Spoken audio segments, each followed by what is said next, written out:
The person that is saving you from the full wrath of this court is the one you betrayed. She said something that was remarkable, and that is just tell him I love him and to come home. Incredible. The letter that she wrote certainly had the biggest impact on this court and what I should impose. Therefore, the sentence of the court that I'm going to place the defendant on an 18-month probationary. 2 months ago, I brought you this video in which Judge Simpson granted Sherrone Moore an evidentiary hearing. If you'd like to see how we got here, I left a link in the description. That hearing did not take place. Instead, Moore entered pleas of no contest to misdemeanor charges of misuse of a telecommunications facility and trespassing, while the remainder of his charges were dropped. This is Moore's sentencing. It turns out Sherrone Moore's biggest and best advocate was not his attorney. It was the wife he left sitting at home while plugging away at his assistant. Personal file 69, offense. He was giving them the business. The people of the state versus Sherrone Banfield Moore. And date and time set for sentencing. Both parties, are they ready to proceed? We are. I don't have much to say, except to underscore that we arrived here because these charges are ultimately what was supported by both the facts and the law. We appreciate the court's efforts in communicating with both sides. Your Honor, we trust this court's decision-making as it comes to imposing the sentence. And so I don't have anything to say in terms of what we want you to impose or what we expect for you to impose. I trust that.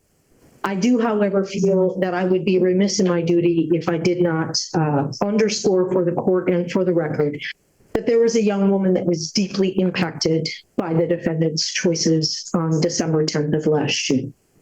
I just want to make sure that we state that for the record, and I am confident that Your Honor will take that into consideration to the extent that it is important and appropriate and necessary in imposing your sentence. And I appreciate that opportunity. Thank you. There are a few things that I would like this court to know about Sherrone Moore. Sherrone Moore is the only child of immigrant parents who came to this country for a better life. He grew up in a home marked by uncertainty.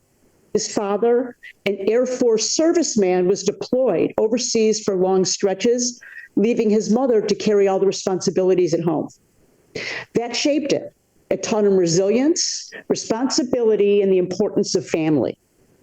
Sherrone didn't always fit in. He was bullied as a kid and often kept to himself. Sports changed that. It gave him confidence, direction, and ultimately a purpose. That purpose became coaching, not for attention or status, but to help young men grow on the field and off. He teaches that success comes from facing challenges head on and handling adversity the right way. I have come to know Sherrone over the last few months. I have seen how he responds when things are at their hardest. He has handled adversity with grace and with dignity. Since this incident, Sherrone has engaged in counseling, gained insight into his life, and developed tools to guide him forward. He has recentered himself around his family, and he has taken responsibility, expressing genuine remorse to those closest to him, the people most affected by his actions. Your Honor, this is a man who is not defined by this moment, but by how he has responded to it. For these reasons, I ask this court to grant a deferral and place Sherrone Moore on probation. It is an appropriate sentence given the nature of the offense and Sherrone Moore's lack of any prior criminal history. Thank you very much. Thank you. Your Honor, first of all, I want to thank my Lord and Savior, Jesus Christ, for his grace and guidance during this difficult time. I want to thank my beautiful wife, Kelly, for her support, her strength, and standing by me. I want to thank this court and its staff for their time and consideration. I'm grateful to my attorney, Ella Michaels, for her guidance. I've taken this process very seriously and worked closely with the probation department to prepare for today's sentencing. I'm ready to proceed. Thank you. I think that there are a few things from this court's perspective that I think need to be pointed out of the purpose here of what the court's going to do and what the court's not going to to. I want to make it very clear that the morality of what transpired, that's not something for the court to decide. I am not passing judgment on that course of conduct. I may have my own views on that, but I'm not here to pass judgment on it. That's way above, frankly, my pay grade.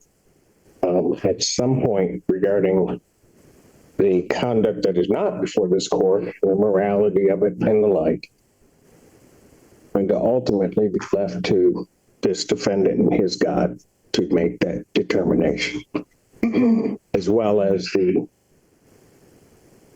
grace and forgiveness that might be bestowed upon him, if deserving, by his wife.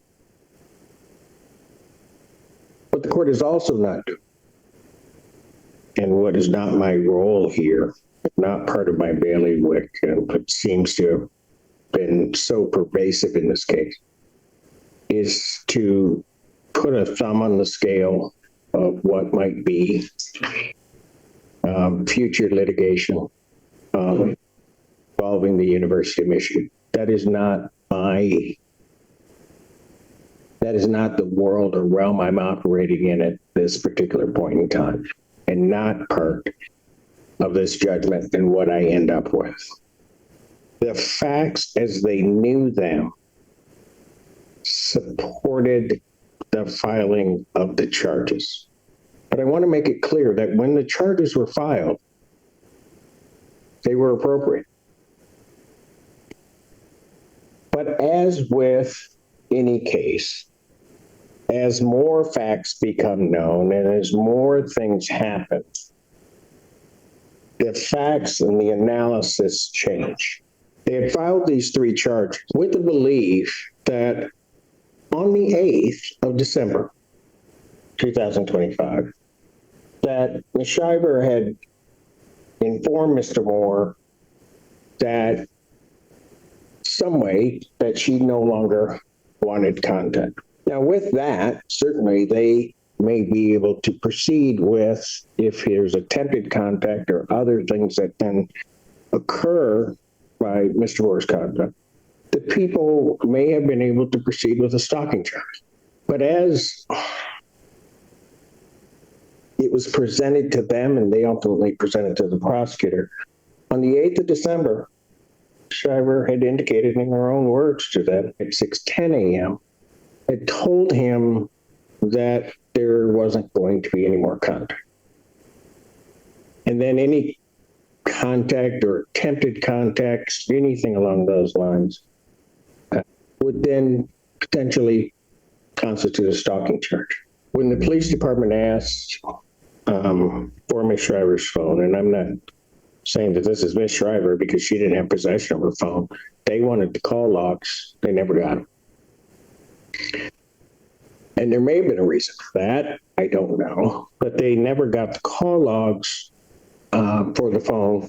But maybe there were those that thought if they didn't have the call logs, maybe they wouldn't be able to see certain things. Well, maybe to many chagrin, there's such things as search warrants and others where one can get these logs.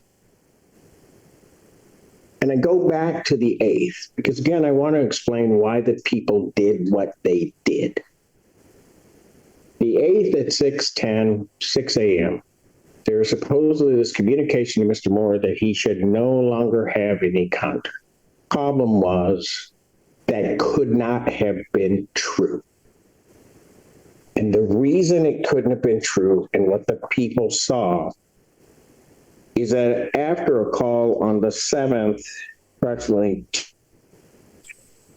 for over an hour, well, for 83 minutes between Ms. Shiver and Mr. Moore.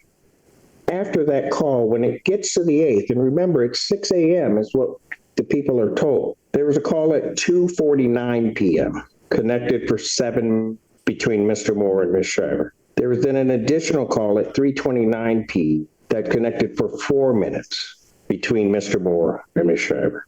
Those are outgoing calls from Mr. Moore to her.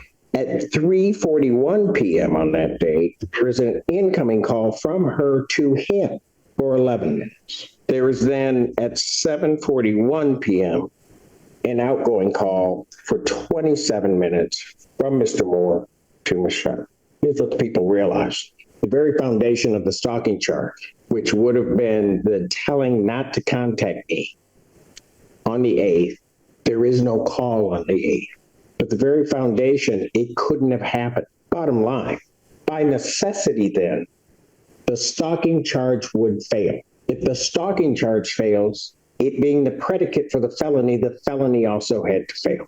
An individual who Ms. Shiver and her people believed were part of the court had gone up to Mr. Moore, shook his hand, and gave him a hug. I want to make it real clear. The individual that did that was a member of the sheriff's office here, is not a member of the court, is in no way connected to me or this court. I was not in the room. I actually had to go and see it online. That should never have occurred. Not because it didn't have or would have had an effect on this court. Shouldn't have occurred because of its appearance of occurring. Assure Ms. Shiver that has no impact on me, and that having been brought to my attention, I will be dealing with those in the sheriff's office regarding that conduct, because it can't happen here. The person, quite frankly, Mr. Moore, that is saving you from the full wrath of this court is the one you betrayed.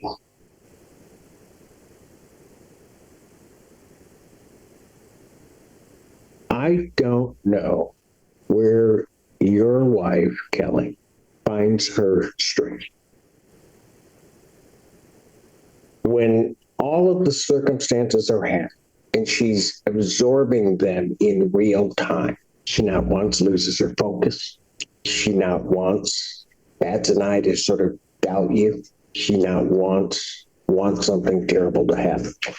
As I listened to the terror in her voice that day, I don't think there would be anybody in the world that, given all of the circumstances, would have blamed her if she just said, I don't care. It's not what she did. She didn't know where you were, but she was going to tell the police, try to do this to find him. She said something that was remarkable, and that is just tell him I love him and to come home. Incredible. So I'm listening on one of the calls, listening to her. I can hear your babies in the background. What she had to deal with was just an incredible burden. She didn't bat an eye. The letter that she wrote to the court, and there were a number of them, and like I said, I went through all of them, certainly had the biggest impact on this court and what I should impose. I figure, in certain ways, that she was just pointing forward, leaning on her faith, and trying to put her family and find a way forward for her family, which was inclusive of you. I think in life, sometimes people take a lot for granted. You, sir, take her for granted. I am amazed by you, Miss Moore. Truly am. I think, in all honesty, given all the hurt and pain, that if we had more people like you in the world, I may be out of a job, but I think this world would be a better place.